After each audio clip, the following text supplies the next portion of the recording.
y se lo repito, ¿va? Bueno, para empezar, la parotomía, pues lo dividimos. La paro significa abdomen, tomía, corté. Entonces, es una intervención que está diseñada para lograr el acceso quirúrgico a los órganos intraabdominales y pues esto también hace referencia al primer tiempo de intervenciones pues en la cavidad abdominal. Entonces, esto es lo que significa la parotomía y hay unos requisitos para tener una laparotomía adecuada. Primero, que sea una incisión para que nos dé una buena accesibilidad, que sea una incisión que se pueda extender y que sea segura para el paciente. Ahora, tenemos diferentes tipos de laparotomía. Está la exploratoria, que es la que utilizamos para determinar qué se va a hacer después de que ya se hizo la incisión. O sea, una vez que haces la incisión y ves qué es lo que tiene el paciente en la cavidad abdominal, se toman decisiones para ver qué es lo que se va a hacer. O sea, tiene como propósito el ser diagnóstica y de tratamiento. Ahora, también tenemos la que es inmediata. Esto es, corre que se te muere. ¿Por qué? Porque son en estados de emergencia donde se está comprometiendo la vida o la función de los órganos y tienes que actuar en cuestión de minutos porque tu paciente está inestable, tiene lesiones vasculares, tiene datos claros de inestabilidad hemodinámica, tiene un deterioro progresivo de las funciones vitales y esto está haciendo de manera rápida. Y aquí obviamente puede que las respuestas para reanimación en este punto sean insuficientes o no tengan ningún sentido. Entonces, para una laparotomía inmediata, hay que hacer pues un breve interrogatorio, una exploración pues física muy rápida. Entonces, ¿qué hay que evaluar principalmente aquí? Las lesiones de base del mesenterio, fracturas de vísceras sólidas, principalmente vaso o hígado, las lesiones que son secundarias a un traumatismo, si es que es por esto que está llegando el paciente, si tiene alguna herida de arma de fuego o herida blanca, o si se presenta por un aneurisma roto. ¿Cómo vamos a ver que se presenta por un aneurisma roto? El paciente llega con un dolor intenso y el deterioro hemodinámico es importante, o sea, es muy evidente eso. Ahora, también tenemos la urgente. Estas son cirugías que se tienen que realizar dentro de las primeras 2 horas de haber sido admitido el paciente. Entonces, sí tienes que correr, pero no es como que no es que sea que ya se te está muriendo el paciente. Entonces, son pacientes que ya tienen un diagnóstico quirúrgico, que ya está más o menos estable. El deterioro sí es progresivo, tiene obviamente síntomas de respuesta inflamatoria sistémica, está más o menos estable hemodinámicamente y pues está teniendo una respuesta adecuada al tratamiento médico que se le dio al inicio una vez que llegó a urgencias. Entonces, estos tipos de pacientes nos permiten tener una mejor exploración física, se le pueden hacer algunos paraclínicos, la historia clínica es también un poquito más completa y en estos casos pues se pueden presentar pacientes que llegan por peritonitis secundaria, apendicitis aguda, una colicitis aguda, úlcera péptica perforada. Entonces, en pocas palabras, son pacientes con un abdomen agudo que pueden presentarse con trauma cerrado abdominal, trauma abierto abdominal o complicaciones posoperatorias. Después tenemos a la parotomía electiva. Dentro de la electiva se divide en dos, la que es paliativa y la que es curativa. La paliativa es la que nos sirve para remover órganos que están comprometiendo la vida, las funciones vitales, o en caso de que haya una tumoración, de quitarla para disminuir los efectos de masa que está provocando esta tumoración. En los casos de que es curativa, pues es, por ejemplo, limitar una neoplasia que se está diseminando y pues tener unos buenos márgenes de resección. Aquí también en la electiva entran las cirugías de second lock, que pues ya saben, aquí, por ejemplo, llega el paciente de una urgencia, tienes que entrar a cirugía de control de daños. Solo la cirugía de control de daños como objetivo únicamente tiene establecer el paciente hemodinámicamente para que pueda pasar a unidad de cuidados intensivos y ahí establecerlo mejor, y cuando ya esté pues en una mejor posición, el paciente puede volver a entrar a quirófano para para ya resolver por completo todos los problemas que tenga. También dentro de la temprana, pues son pacientes que están estables, que son pacientes que pueden entrar a cirugía dentro de las 24 a 48 horas de haber sido ingresados, que obviamente están beneficiados por, por la medicación que ya se les dio. No hay compromiso pues de la vida o de la función de algún órgano, entonces aquí obviamente podemos hacer todos los estudios completos, el control de comorbilidades si es que tiene. Entonces aquí son más cirugías que igual pueden ser electivas que los programas. Entonces pueden ser pacientes con colecistitis crónica, alguna hernia encarcelada o divertículos que pues ya son repetitivos, entonces hay que operarlos. Entonces, como les digo, en urgencias, lo principal que se presenta es un abdomen agudo. Está el trauma abdominal abierto, el trauma abdominal cerrado y complicaciones posoperatorias. Entonces, ¿cómo vamos a saber cuál es el trauma abdominal abierto o cuál es el trauma abdominal cerrado? El más común es el trauma abdominal cerrado. Se presenta en el 80%. En el trauma abdominal cerrado, el órgano que se ve afectado principalmente es el vaso. Entonces, en un traumatismo cerrado, hay que evaluar primero el vaso, porque se ve afectado entre el 40 al 50%. Después del vaso está el hígado y después pues intestino o que se presente un hematoma retroperitoneal. El otro 20% son los traumatismos abiertos. Dentro de los traumatismos abiertos tenemos los traumatismos por arma blanca y por arma de fuego. En los de arma blanca, el órgano más afectado principalmente pues es el hígado. Entonces hay que evaluar primero y después el intestino delgado, después diafragma y colon. Entonces, con arma de fuego, lo más común pues es que se ve afectado intestino delgado, en segundo lugar colon, en tercer lugar hígado y finalmente vasos abdominales. Entonces, ¿por qué es importante saber esto? Porque de acuerdo al traumatismo con el que llegue el paciente, es el órgano que tienen que evaluar primero para pues salvarlo, ¿ok? ¿Dudas hasta aquí?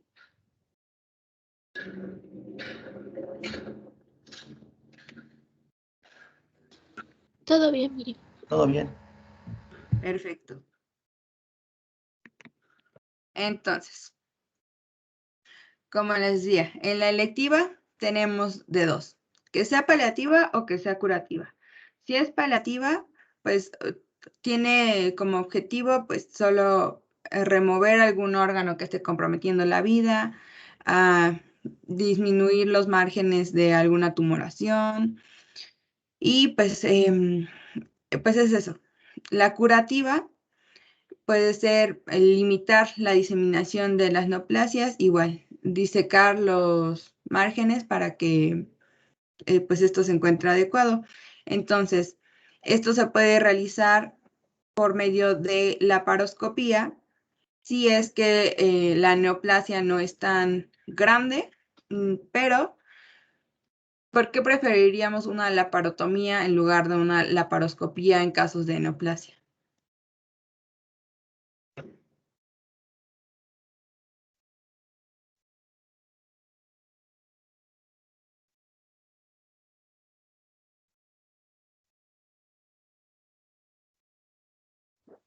¿Por riesgo de diseminación? Ajá, y además, acuérdense que con la laparoscopía, pues solo metemos 3 trócares. Entonces, con la laparotomía, pues generalmente se hace una incisión sifopúbica. y esto nos permite tener pues una visibilidad completa de toda la cavidad abdominal y pues ver si hay algún otro tipo de neoplasias. Además, hay unas contraindicaciones para la laparotomía. Está contraindicada principalmente en pacientes que estén en estado terminal, que estén en estado crítico, y si tienen alguna tumoración primaria, pues que tenga un origen desconocido. Entonces, por esto, sí, sería mejor una laparoscopía.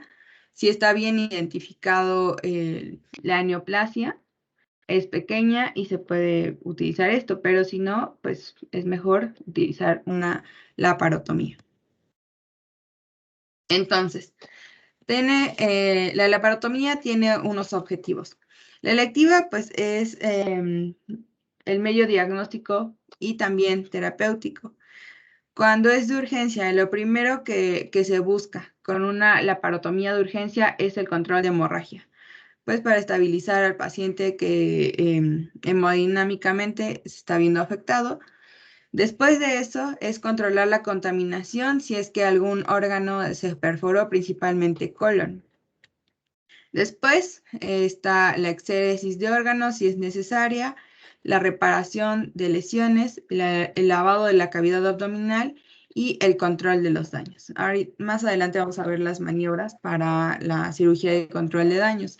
Una vez que el paciente se encuentra estable para pasarlo a la unidad de cuidados intensivos, pues ya, lo pasan, ahí se queda y si es necesario una segunda o tercera reintervención, pues ya se hace cuando el paciente ya esté estable para entrar de nuevo a quirófano. Entonces, como les digo, hay contraindicaciones. Si el paciente ya está en un estado terminal, es un enfermo crítico, pues ya no va a ingresar a quirófano. Si se sospecha que la causa de abdomen agudo no es quirúrgico. Tenemos causas de abdomen agudo falso.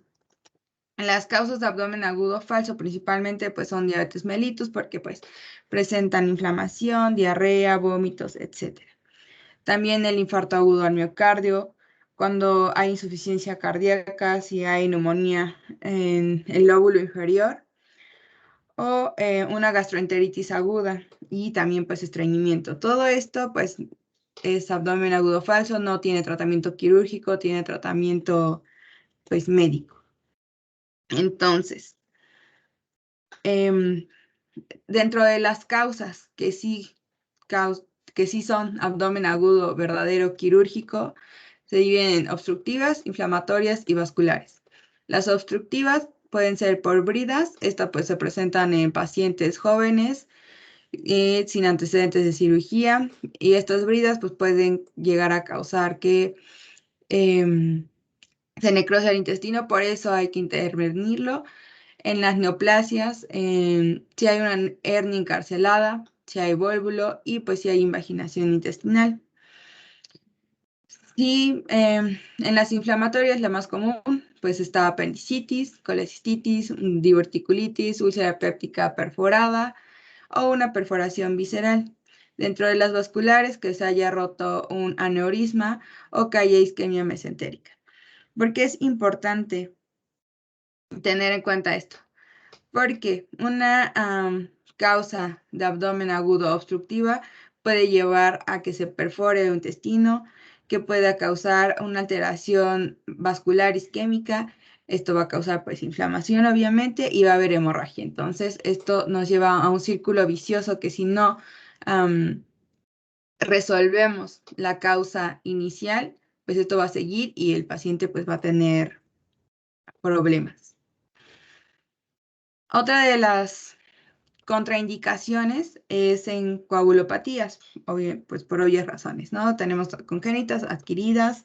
Si el paciente tiene enfermedad de von Willebrand, hemofilia, ya sea A o B, otro tipo de coagulopatía congénita, pues no puede entrar a quirófano porque se nos va a desangrar.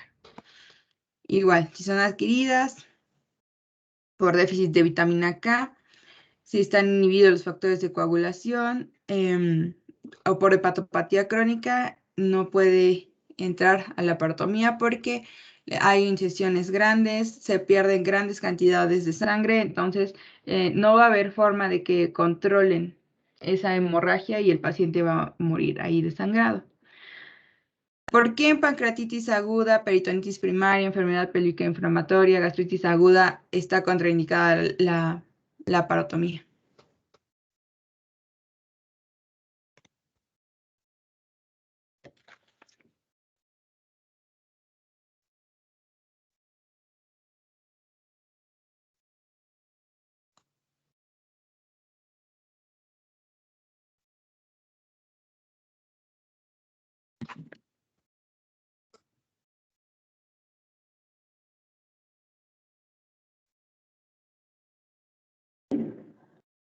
Chicos, lo primero que se les venga a la mente, eso está fácil.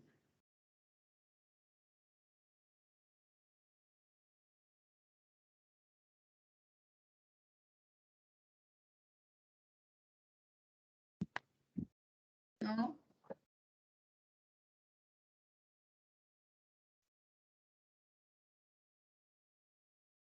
La pancreatitis aguda, su tratamiento no es quirúrgico, la peritonitis primaria tampoco es quirúrgico, la enfermedad pélvica inflamatoria tampoco es quirúrgico y la gastritis aguda tampoco es quirúrgico. Todo esto tiene tratamiento médico, por eso no lo van a meter a quirófano.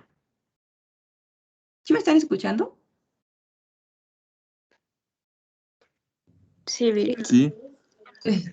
Ah, bueno. Pero no sabía respuesta. Bueno, ahora ya saben, todo esto tiene tratamiento médico, no es quirúrgico, por eso no lo van a meter. Esto también puede dar una causa de abdomen agudo falso, ¿ok? Entonces, hay que tener en cuenta la anatomía general del abdomen. Las generalidades, pues, son tener en cuenta la situación de los órganos, el contenido y su importancia. Lo primero que vamos pues hay que tener en cuenta la situación de los órganos, porque si no saben dónde se encuentran, pues no van a saber ni dónde buscar. También se atiende por orden de importancia. Y pues obviamente también por el contenido, porque pues si perforas el hígado, pues se va a desangrar tu paciente. Si perforas colon, pues se va a contaminar tu cavidad. Entonces, por eso es importante tener en cuenta estas tres generalidades. ¿Ok? También tener en cuenta los límites. Hay que tener en cuenta que pues, la cavidad abdominal es más o menos cilíndrica, está limitada en la parte superior por el diafragma, que esto divide entre el tórax y el contenido de la cavidad abdominal. En inferior pues está el estrecho de la pelvis y lateralmente pues está en la pared abdominal muscular.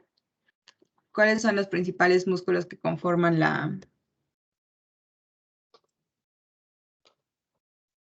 el abdomen?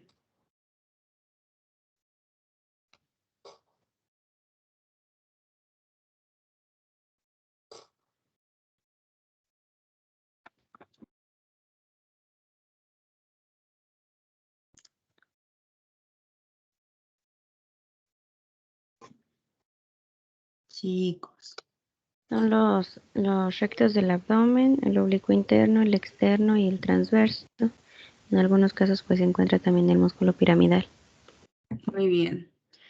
Es importante conocer esto porque los músculos deben seccionarse de acuerdo a la dirección de sus fibras. No se tienen que seccionar transversalmente. O sea, ustedes tienen que conocer cómo van, o sea, cómo se insertan y la dirección de estos músculos porque tienen que seguir esto. Los músculos no se cortan, los músculos no se suturan. Si ustedes los suturan, los van a necrosar. Los músculos se divulsionan, o sea, con una pinza se van abriendo, incluso con la mano se puede ir abriendo con los dedos.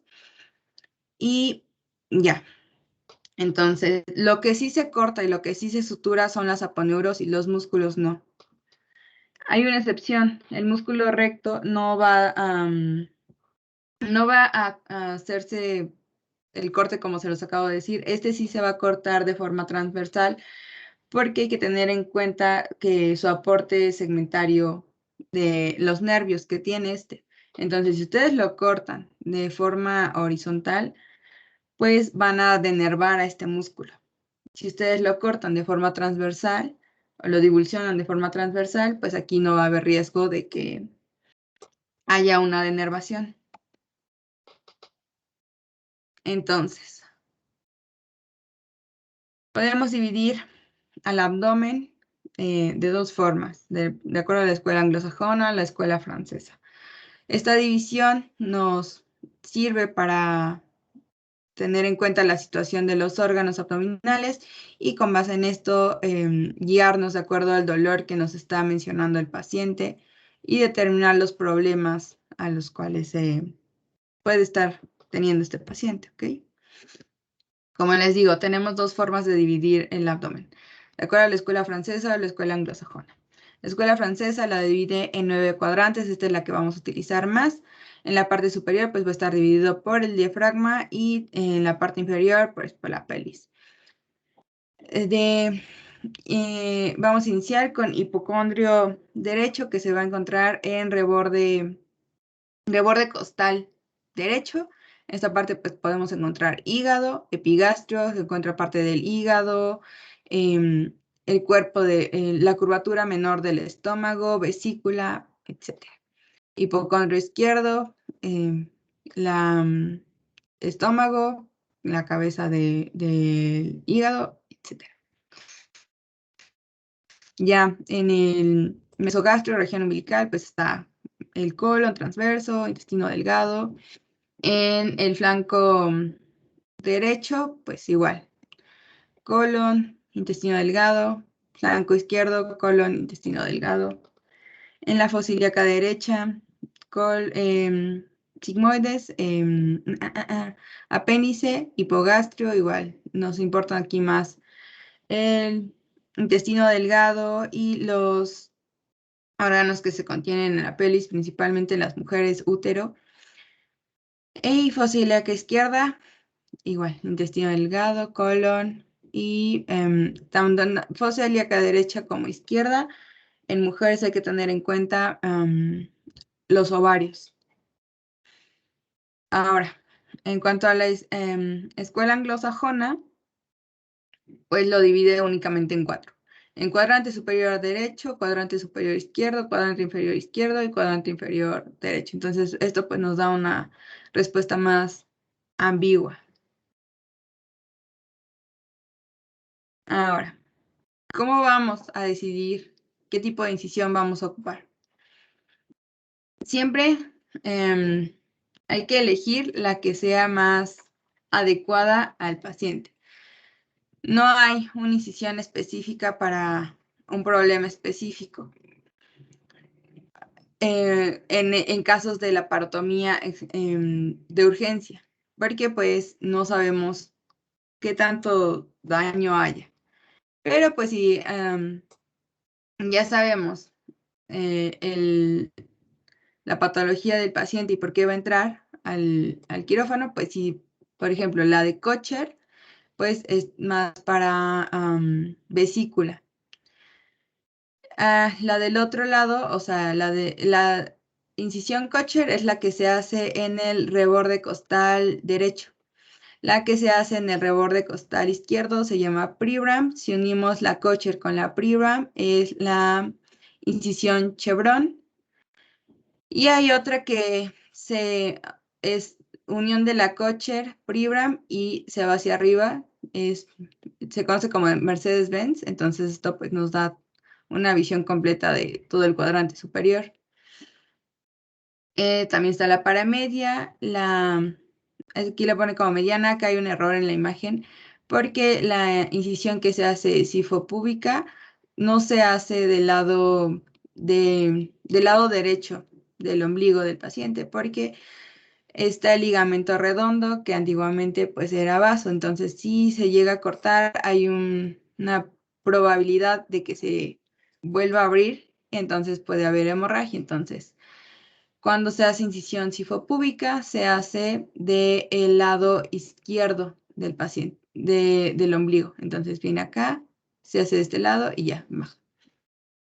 También está la transversa, está pues no se prefiere. Si vas a hacer ya una incisión tan grande, pues mejor haces la sifopúbica.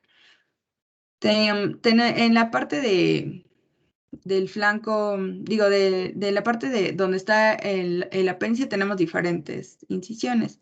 La más común, pues la McBurney, la de Lance, la de Beitel, hay un montón aquí. Entonces, dependiendo de la situación del apéndice, es la incisión que hacemos. Y la Fanesti, pues está diseñada principalmente para cesáreas. Y, pues bueno, para decidir la incisión, como les digo, hay que tener en cuenta la accesibilidad, o sea que no vamos a hacer una incisión Kocher cuando queremos sacar el apéndice, porque pues no tiene nada que ver, o sea, no nos está dando el acceso al área que necesitamos, ¿ok? La tercera, pues, es la seguridad del paciente. No vamos a hacer una incisión sifopúbica si nada más queremos sacar el apéndice, porque una incisión sifopúbica conlleva mayor riesgo y mayor complicación. También hay que tener en cuenta la extensibilidad. Esto hace referencia a que si hacemos una incisión de 5 centímetros, esta se puede ampliar a una incisión pues, más grande si esta lo requiere. Y que pues no haya otras estructuras cerca que nos impidan hacer más grande esa incisión. Otra cosa es seguir las líneas de Langer. Las líneas de Langer son las líneas que se encuentran naturales en la piel, donde pues hay menor resistencia y esto nos permite tener una mejor cicatrización para que pues afronten bien los bordes, no haya mayor tensión y que quede la cicatriz pues bien. ¿Ok? Entonces, como les digo, tenemos aquí la parotomía vertical, sifopúbica. Esta pues tiene variantes, puede ser media, paramedia, o sea, que quede en la parte superior, parte inferior, nada más en la parte media, literalmente. Y esta es la que utilizamos para la laparotomía exploratoria, porque es muy práctica, nos permite una muy buena visibilidad y pues es rápida. Se hace incisión en la línea alba y pues ya esto nos da el acceso a toda la cavidad abdominal. Obviamente, pues incidimos primero en el plano superficial. El plano superficial es la piel, tejido celular subcutáneo. Y pues ya, una vez que llegamos a esto, pues ya pasamos a la fascia superficial, que son 2 hojas. Pasamos a la línea blanca, línea alba, y ya llegamos a la cavidad abdominal. Entonces, entramos de forma muy rápida para el control de lo que se necesite.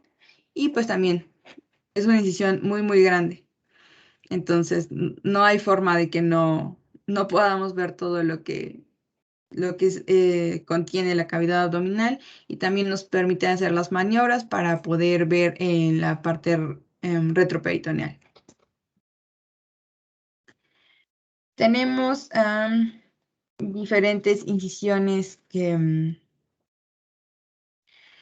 van de forma vertical y pues dependiendo de qué es lo que queramos buscar, pues es la que vamos a hacer.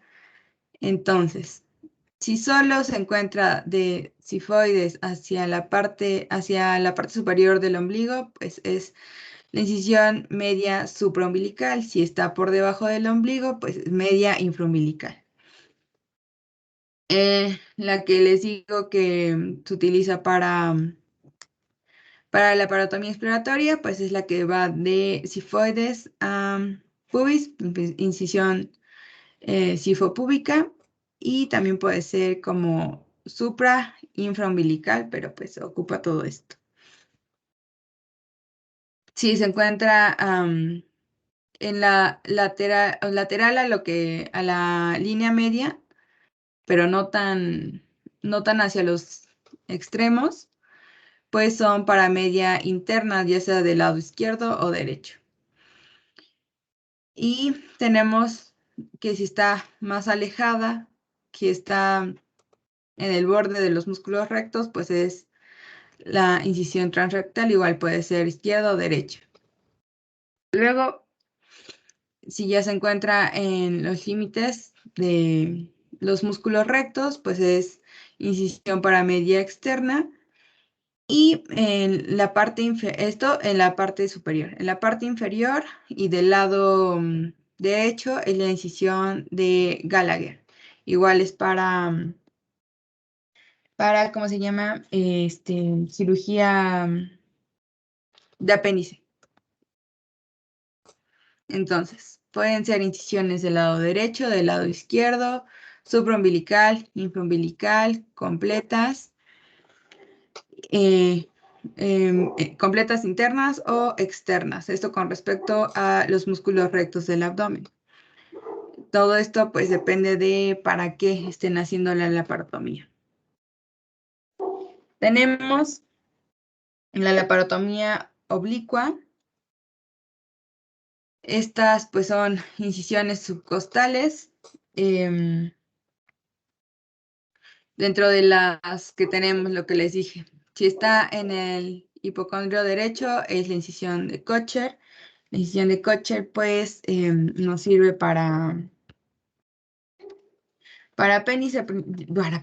vesícula principalmente. Si está del lado izquierdo es Pribram, y si unimos la Pribram y la Kocher es la Chevron. Y entonces la Chevron, pues esto nos permite, por ejemplo, acceso incluso al polo superior del riñón, glándula suprarrenal, esto en casos de que haya alguna tumoración grande en el riñón. Nos permite movilizar hígado, también nos da acceso a la vena cava. Entonces, esto igual es importante para conocerla. Se tiene que poner al paciente en posición de cúbito supino, la mesa tiene que estar ligeramente inclinada y se hace una incisión cutánea paralela debajo del borde costal de forma bilateral. Y una vez que ya incidimos piel, se puede seguir con... Acuérdense que utilizamos dos bisturís. Uno que va a ser para abrir piel, después de eso cambiamos a otro bisturí para seguir incidiendo en tejido celular subcutáneo, etc. Y se puede utilizar aquí también el electrobisturí para ir separando. Tiene muy pocas complicaciones, tiene igual poco dolor posoperatorio y no hay riesgo a que haya aquí una hernia incisional. La que tiene mayor riesgo a tener una hernia incisional es la sifopúbica. Si esta la hacemos hacia el tórax, si la extendemos hacia el tórax, pues es la que les digo que es también llamada Mercedes-Benz por el signo que se forma. Y todas estas pues tienen una muy buena exposición, todas se pueden ampliar más de lo que se hicieron inicialmente y no tiene tanto riesgo de tener hernias postincisionales. Les digo, la que tiene más riesgo de tener hernia postincisional es la sifopúbica, pues porque literalmente estamos abriendo todo el abdomen y justo en la línea media donde es pues la parte débil del abdomen, donde solo está reforzado por fascias. Entonces una vez que se cierra, pues aquí se puede formar una hernia. También tenemos laparotomías transversas. Entonces igual, todas estas dependen de, ¿cómo se llama? Para lo que lo vayan a ocupar. Entonces la más común aquí es la Fanesti, que pues no utilizan para cesáreas. También aquí está la Rocky Davis, igual es para apendicitis. Y pues todas las demás, en lugar de que sean transversos, se prefiere que sean longitudinales, les digo, por la forma en la que pasan los músculos, su forma en la que discurren y su inervación. Entonces, en la laparotomía de urgencias hay que seguir una secuencia para, pues, tener orden aquí, ¿no?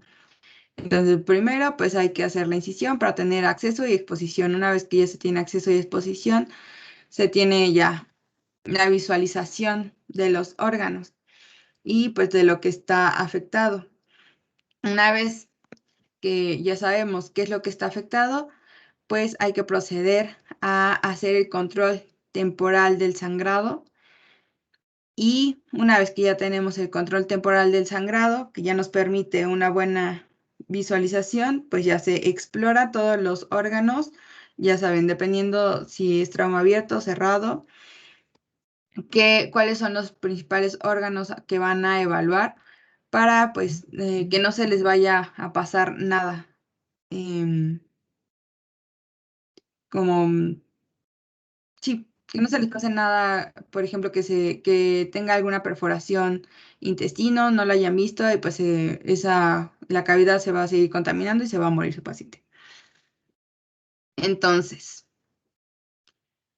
primero hay que tener en cuenta que la reparación definitiva del órgano para pues salvar la vida del paciente y la función del órgano, y después pasamos a la cirugía del control de daños.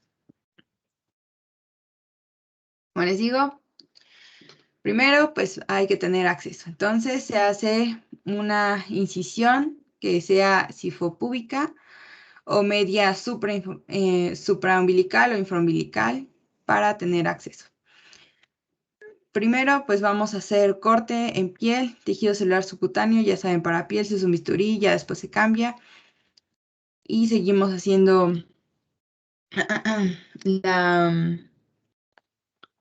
la división de tejido celular subcutáneo con otro bisturí, electrobisturí.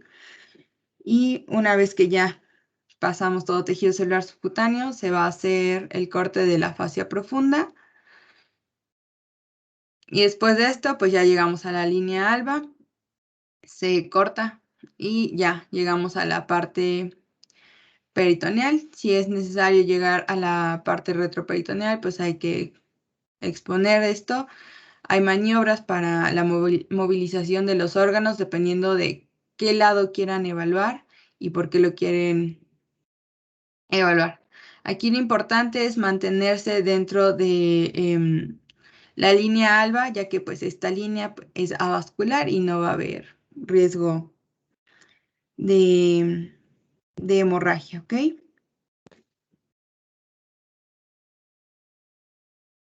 ¿Qué es esto? Se lo vamos a pasar. Entonces, los principios de la laparotomía, pues es realizar la exploración en sentido de las manecillas de reloj. Entonces, una vez que ya hicimos la incisión, hay que ir revisando órganos en sentido de las manecillas de reloj, empezando por el hígado, pasamos a estómago y todo esto. Luego, se tiene que llevar este orden para que, igual, no solo vamos a revisar la parte anterior de los órganos. Se tiene que revisar también la parte posterior y órganos retroperitoneales, y para esto igual les digo, hay maniobras, entonces se va a seguir un orden y este orden es de acuerdo a las manecillas del reloj. Y pues ya. La secuencia en la que vamos a seguir para revisar la cavidad abdominal, Primero hay que hacer la aspiración de hemoperitoneo porque pues si no aspiramos la sangre y contenido que hay, pues no nos va a permitir ver nada ahí. Entonces primero se hace una aspiración. Después se hace empaquetamiento con compresas en los 4 cuadrantes para, igual, para mejorar la visibilidad. Y esto también nos ayuda si hay alguna hemorragia. Entonces, una vez que ya empaquetamos, esto nos permite ya una mejor visualización y evaluar de dónde es donde hay hemorragia. Y pues a ver,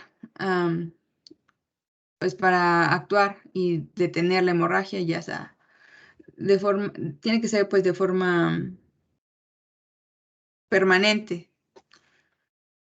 Luego, ya que controlamos hemorragia, ya podemos pasar a evaluar la parte retroperitoneal. Les digo, no podemos solo evaluar la parte anterior de los órganos, sino también evaluar la parte retroperitoneal porque no podemos pasar por alto nada de esto porque igual en parte retroperitoneal puede que haya hemorragia o algún daño en los órganos retroperitoneales que comprometan la vida del paciente y si ustedes lo cierran sin revisar retroperitoneo, se va a morir. También hay que controlar la hemorragia de grandes vasos. Esto, pues, obviamente, si tienes un aneurisma, pues es lo primero que vas a controlar. No vas a buscar si está contaminado el abdomen porque se perforó el colon, si estás viendo que pues tu aneurisma se reventó y está ahí desangrándose el paciente. Entonces hay que controlar esto. Una vez que ya se controla, pues ya puedes pasar a evaluar todos los demás órganos. Y si hay una perforación de colon, pues hay que controlar la contaminación, reparar el colon y pues hacer una buena limpieza de toda la cavidad abdominal para que pues no haya focos de infección.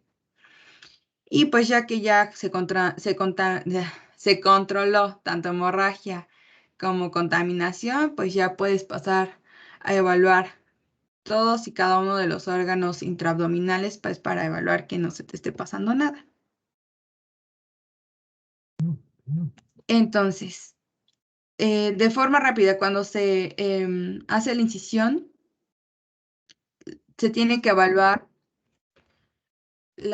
primero el compartimiento supramesocólico. ¿Por qué? Porque aquí está el hígado, está vesícula, está páncreas, riñones y estómago. También la parte transversal del colon. Entonces, estos son órganos vitales que tienes que atender rápido. Entonces, primero evaluamos de forma rápida la parte superior y después la parte inferior. ¿Ok? ¿Sí entendimos por qué primero la parte superior y luego la inferior?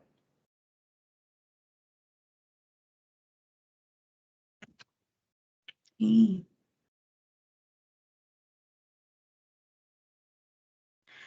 Bueno, para evaluar la parte inframesocólica, se tiene que llevar a cabo movimientos coordinados de ambos lados.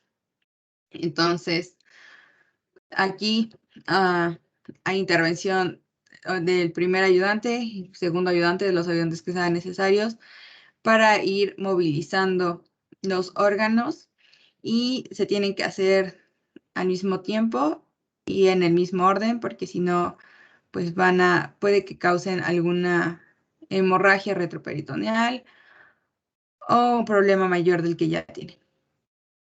Entonces,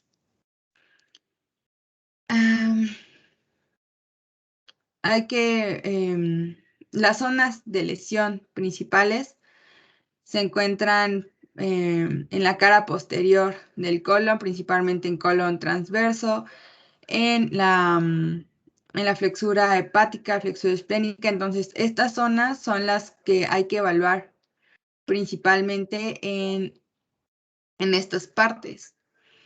Entonces, si llegamos a identificar que hay alguna perforación el intestino se tienen que colocar unos clamps antes de, o sea, no vas a perder tiempo en ir, ok, ya identifiqué que tiene una perforación, pues voy a seguir evaluando todo el intestino antes de cerrar esto. O tampoco te vas a detener a suturar y cerrar esa perforación que encontraste si hay un riesgo de que más adelante encuentres otra perforación. Entonces, cada que se va encontrando perforación, se pone clamps. Esto nos ayuda pues a pinzar la perforación y que no se siga saliendo el contenido. Ya una vez que terminas de arreglar, digo, de revisar todo el intestino y que ya estás seguro de que no hay otra perforación, pues ya pasas a hacer la sutura del intestino. Si se perfora el colon, pues luego lo van a saber porque pues va a valer muy feo, muy, muy feo. Entonces, igual, en la parte inferior no hay que pasar por alto los órganos que se encuentran en la pelvis, principalmente vejiga, y el útero en las mujeres, ovarios, porque pues si pueden igual dañarse y si ustedes los pasan por alto, pues se va a ir hacia el paciente y va a tener más complicaciones. Entonces, en la parte supramesocólica, lo primero que vamos a evaluar es el hígado. Hay que evaluarlo todo por completo, evaluar que no esté dañado y que pues no haya ninguna hemorragia. Está igual, hay que manejarlo con cuidado porque recordemos que es un órgano muy friable. Una vez que evaluamos hígado, pues pasamos a evaluar vesícula y riñón derecho. Ya que estamos seguros de que pues no tiene ningún daño esta parte, pasamos a evaluar estómago, se evalúa todo el estómago y igual, cuando se moviliza nos permite evaluar la parte del páncreas y la parte de retroperitoneal del riñón. Entonces, para esto tenemos maniobras. Para evaluar esta parte se encuentra la maniobra de Kocher. La maniobra de Kocher consiste en que hay que diseccionar el plano anterior de la vena cava rotando medialmente duodeno y cabeza de páncreas. Y aquí se utilizan igual disección con tijera o disección Roma. Y esta se tiene, es el complemento de la maniobra de Cattelbrach. La maniobra de Cattelbrach nos sirve para rotar la parte medial de todos los órganos, tanto intra y retroperitoneales del lado derecho. Entonces, si usamos la maniobra de Cattelbrach, vamos a tener disección de ciego, de colon ascendente y del ángulo hepático. Entonces, aquí igual, se va haciendo la disección siguiendo la línea blanca de Told y el mesenterio del intestino delgado. Sí me di a entender con esa maniobra.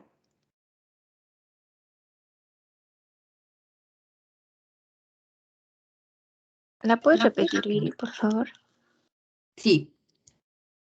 Entonces, para mover y evaluar bien estos órganos tenemos maniobras. Entonces, para evaluar la parte supramesocólica tenemos la maniobra de Cattelbrach. La maniobra de Cattelbrach nos va a ayudar a hacer la rotación medial de los órganos tanto intra y retroperitoneales del lado derecho, o sea, esta parte. Estos órganos es los que vamos a movilizar con esta maniobra. Entonces, ¿qué se va a mover? Ciego, colon ascendente, ángulo hepático y todo esto se tiene que disecar siguiendo la línea blanca de Tolt, también el mesenterio del intestino delgado Y entonces vamos a movilizar colon derecho y su mesenterio hacia el cuadrante superior derecho, hacia esta parte. ¿Ok? Y esta maniobra pues ya nos permite tener una exposición buena de la bifurcación aórtica, de la vena cava, de la arteria presacra y también de los vasos gonadales. Y también podemos evaluar el uréter y el riñón derecho. Entonces se moviliza todo esto hacia el lado derecho, ¿ok? Ahora, un complemento de la maniobra de Kettlebrush es la maniobra de Kocher. La maniobra de Kocher va a liberar el ligamento de Treitz para que podamos inspeccionar bien el duodeno. Entonces, les digo, la maniobra de Kocher consiste en diseccionar todo el plano anterior a la vena cava y esto nos va a permitir rotar el duodeno y la cabeza del páncreas.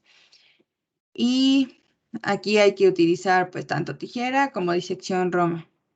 Esto completa, les digo, la maniobra de Kettlebrush y nos permite exponer de forma completa la vena cava, la cara posterior del páncreas y la segunda y tercera porción duodenal. Entonces, si combinamos la maniobra de Kettlebrush con la maniobra de Kocher, pues tenemos una muy buena exposición de ambos riñones, del pedículo vascular, de la aorta, y pues igual, como movilizamos el ligamento de Treitz, pues vamos a tener una buena exposición tanto de la tercera como de la cuarta porción duodenal. Y esto nos permite pues palpar vaso, riñón y inspeccionar muy bien hemidiafragmas, ¿ok? ¿Sí quedó? Sí, Viri, gracias. Entonces, aquí también es importante elevar el estómago y el colon para poder evaluar la parte posterior de esto y evaluar bien la pared posterior, tanto de estómago, su cuerpo, cola de páncreas, y para esto, pues ya les digo, tenemos la maniobra de Kettlebrush, la maniobra de Kocher, y entonces aquí igual existe la maniobra de Mattox y también está la maniobra de Mattox modificada. La maniobra de Mattox nos ayuda a rotar hacia la línea media todos los órganos que se encuentran en la parte izquierda. A ver. Entonces, para la exposición del retroperitoneo, pues tenemos, como les digo, maniobra de Mattox que nos va a ayudar a mover todos los órganos que se encuentran del lado izquierdo hacia el lado derecho para poder evaluar los órganos que se encuentran en el retroperitoneo de la zona posterior izquierda. Entonces se moviliza el vaso, se moviliza el ángulo esplénico del colon, se moviliza también riñón y se moviliza también páncreas. Esto se tiene que iniciar la movilización por la flexión del peritoneo y esto ya nos permite pues exponer toda la parte izquierda de la arteria aorta. También nos permite tener acceso directo al tronco celíaco, a la arteria mesentérica superior y la arteria mesentérica posterior. Entonces, si tenemos acceso a esto, pues si hay alguna hemorragia, pues igual podemos colocar clamps en el tronco celíaco o arteria mesentérica superior si es que se necesita. Y también esto nos permite exponer adecuadamente la bifurcación aórtica. También con esta maniobra podemos hacer la disección de tronco celíaco, arteria mesentérica superior.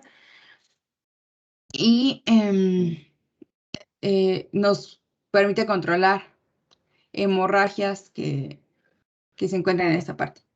También está la maniobra de Mattox modificada. Esto es igual a lo que les acabo de explicar, pero la diferencia con la de Mattox modificada y solo la de Mattox es que en la Mattox sí se moviliza el riñón y con la maniobra de Mattox modificada no vamos a movilizar el riñón. Entonces, esto se mantiene en un plano de disección anterior a la fascia de Gerota y pues solo se moviliza vaso y páncreas. Entonces, esta maniobra nos permite tener un buen acceso al tronco ciliaco, a la arteria mesentérica superior y también al pedículo renal izquierdo. ¿Ok?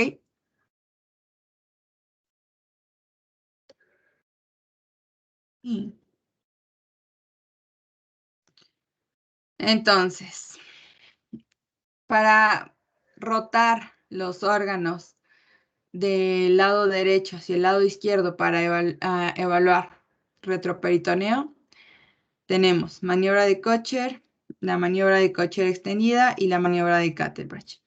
Se inicia primero con la maniobra de Kettlebridge, se complementa con la maniobra de Kocher y pues ya todo esto nos permite una buena visualización del retroperitoneo del lado derecho. Entonces, de nuevo, la maniobra de Kocher nos va a permitir la movilización del duodeno y la cabeza del páncreas hacia la línea media, y esto nos permite tener una buena visualización de la cava inferior y del ilio renal derecho. Entonces, hay que tener en cuenta los límites de movilización del duodeno. En la parte superior, pues está el conducto biliar común y en la parte inferior la vena mesentérica superior. Entonces, quedamos que se va a diseccionar toda la parte anterior a la vena cava y se rota hacia medial, duodeno y la cabeza del páncreas. Y esto ya, pues nos permite tener la exposición completa de la vena cava, cara posterior del páncreas y la segunda y tercera porción del duodeno. Ahí es, o sea, esto es lo que tendrían que visualizar una vez que ya se movieron los órganos. Entonces, se movieron los órganos del lado derecho hacia la línea media y podemos ver aquí cabeza de páncreas, la vena cava inferior y la parte, la segunda y tercera porción duodenal. ¿Ok? Todo esto es lo que van a ver cuando ya se movilice esto. Entonces, la resección quirúrgica de las tres primeras porciones nos va a permitir movilizar pues el duodeno, cabeza de páncreas y partes retroduodenales, intraperitoneales del colédoco. Entonces aquí es donde les digo que si es necesario, pues se pueden poner clamps en control de hemorragias.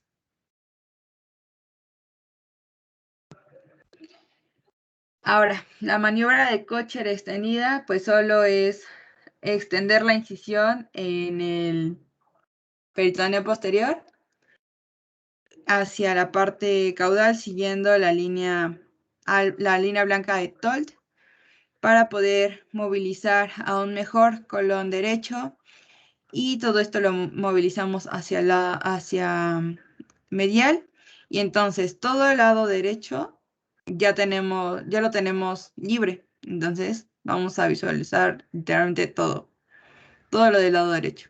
Y ya vamos a tener acceso tanto a la vena cava inferior, al riñón derecho, su ilio y los vasos ilíacos derechos principalmente. Esto es lo que hay que evaluar cuando hacemos esta maniobra, porque pues es lo que nos puede dar principal problema con respecto a hemorragias. Ahora, en la maniobra de Kettlebridge, Esta pues nos permite ya la movilización completa, tanto de todos los órganos intra y retroperitoneales del lado derecho. Entonces, todos los órganos del lado derecho los vamos a movilizar hacia la línea media y ya tenemos visualización completa del lado derecho retroperitoneal. Entonces, se hace una disección total del colon ascendente y hasta el ángulo hepático sobre la línea vascular de Tolt. Y se coloca aquí el intestino delgado hacia el lado derecho y hacia la parte superior para que nos permita igual tener una buena visualización y poder incidir entre la línea donde se fusiona el mesenterio del intestino delgado hacia la cara medial del ciego, donde se encuentra el ligamento de Treitz. ¿Sí?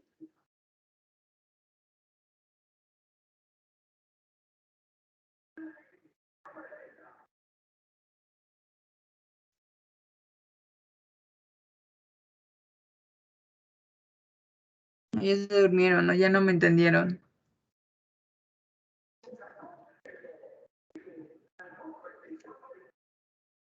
Sí, Yo no Viri. escuché la última parte. ¿Qué? Perdón, Viri. ¿Cuál no escuchaste? Lo último que dijiste.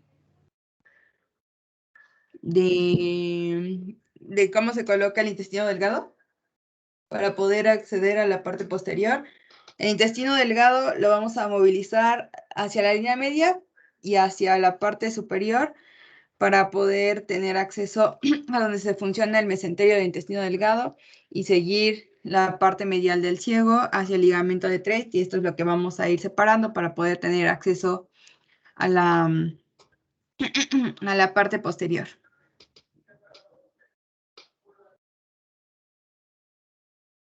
¿Sí? ¿Eso? Sí, gracias. Va. Entonces, pues, si hacemos esto, pues ya tenemos acceso a toda la parte retroperitoneal, a la bifurcación aorta, a la vena cava, a la arteria presacra, a los vasos gonadales. Entonces, aquí pues se evalúa todos los vasos, y también podemos evaluar uréter, riñón derecho, todo. Entonces, igual, para cuando ya hicimos tanto la maniobra de Kettlebratch como la maniobra de Kocher, ya podemos hacer una exposición del retroperitoneo inframesocólico de forma completa. Entonces ya tenemos visualización de toda esta parte y también toda la parte de inframesocólica. Entonces aquí pues ya evaluamos todas las arterias, todas las venas, vasos ilíacos, vasos mesentéricos superiores, inferiores. Y todo, no, pues ya disminuye todo el riesgo de que pasemos por alto alguna lesión que se encuentre en los vasos mesentéricos. Ahora, la maniobra de Mattox era lo que les decía, que esta va a movilizar todos los órganos que se encuentran en intra y retroperitoneo del lado izquierdo. Entonces, la de Kettlebratch va a movilizar lo del lado derecho. La de Mattox va a movilizar lo del lado izquierdo hacia el lado derecho. ¿Ok? Entonces, esta nos permite pues ya tener una buena exposición de todo el retroperitoneo del lado izquierdo. Y aquí lo principal a evaluar es la arteria aorta. Y también podemos tener acceso a tronco ciliaco, arteria mesentérica, tanto superior como inferior. Y aquí se pueden poner clamps para detener hemorragia si es que se encuentra alguna hemorragia en este punto. Y eso es lo que verían una vez que se hace la rotación de los órganos del lado izquierdo hacia la línea media, utilizando la maniobra de Mattox, esta parte.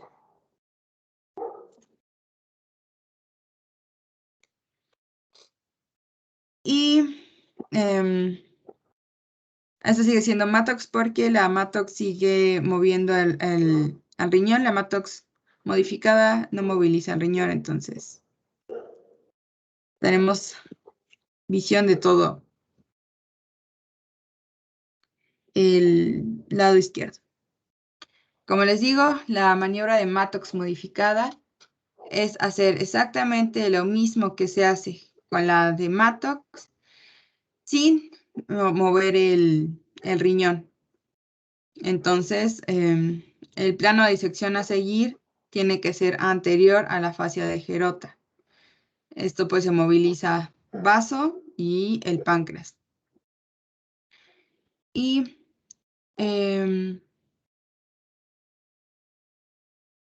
la rotación del riñón y la glándula suprarrenal de este lado, pues tiene que ser en su sitio. O sea, no lo vamos a mover de donde está. ¿Ok? Entonces, lo que se moviliza con la maniobra de Mattox modificada es todo lo del lado izquierdo. Lo movemos hacia el lado, hacia medial, hacia el lado derecho. Y ya vamos a tener visualización de todo este lado. Hasta aquí sería Mattox modificada. ¿Por qué? Porque no estamos moviendo el riñón. Ya si movemos todo el riñón, pues ya, es la maniobra de Mattox completa.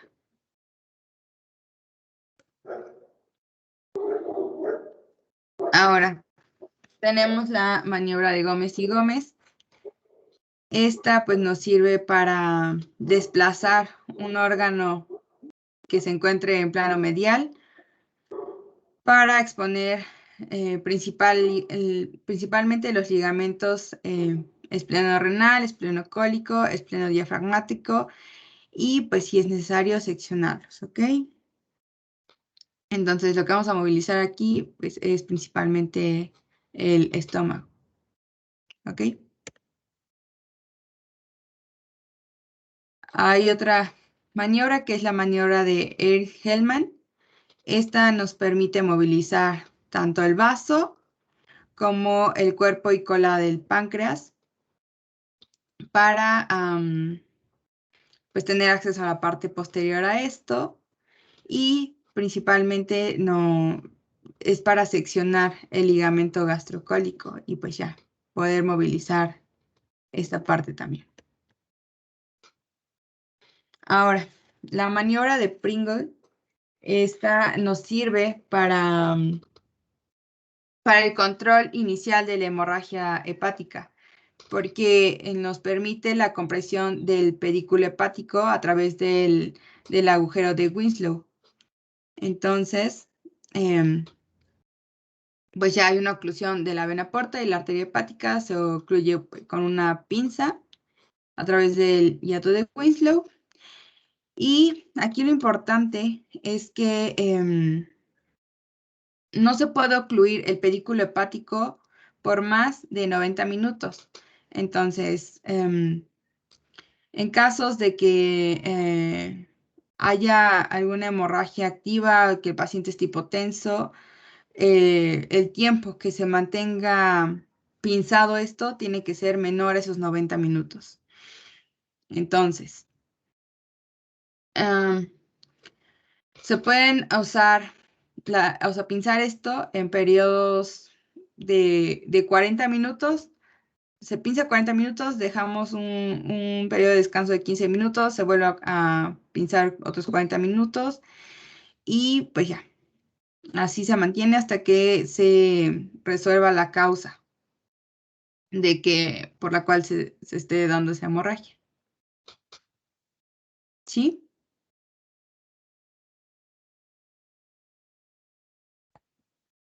Sí, Pi.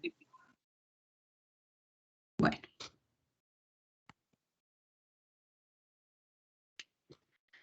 Ahora, la maniobra para la exclusión vascular total, pues es la maniobra de Pringle, pero le vamos a añadir un pinzamiento de la vena cava inferior infradiafragmática a través del abdomen, o puede ser supradiafragmática cuando se extiende la incisión media abdominal o por una esternotomía. Y pues ya. Esta no se ocupa tanto porque está mal tolerada, entonces no se puede utilizar en pacientes que estén hipotensos o hipovolémicos porque va a causar una disminución brusca del retorno venoso que puede llevar al paciente a un paro cardíaco. Entonces, si se llega a realizar esto, se tiene que avisar al anestesiólogo para que aumente la infusión de los líquidos cuando se va a usar esta maniobra. Ahora, si el paciente no tolera, o sea, consideramos que no va a tolerar para nada esta maniobra, se puede colocar un bypass venoso y pues ya. Se puede igual extraer sangre de las venas femorales y la vena porta y ya se reintroduce a la circulación a través de una bomba. Pero pues, por esto no está bien tolerada. Además, la maniobra de Pringle lo que va a obstruir es el flujo de entrada. Pero pues ya con la maniobra de exclusión vascular hepática se está también obstruyendo el flujo de salida. Entonces, por esto no es tan utilizada.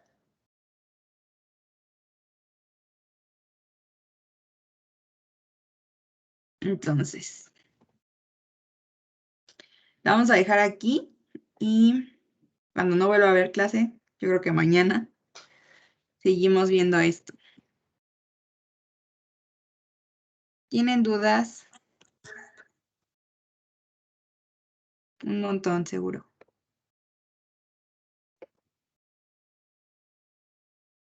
Es un tema complejo, Muchísimas es un tema gracias. largo, pero es un tema bonito.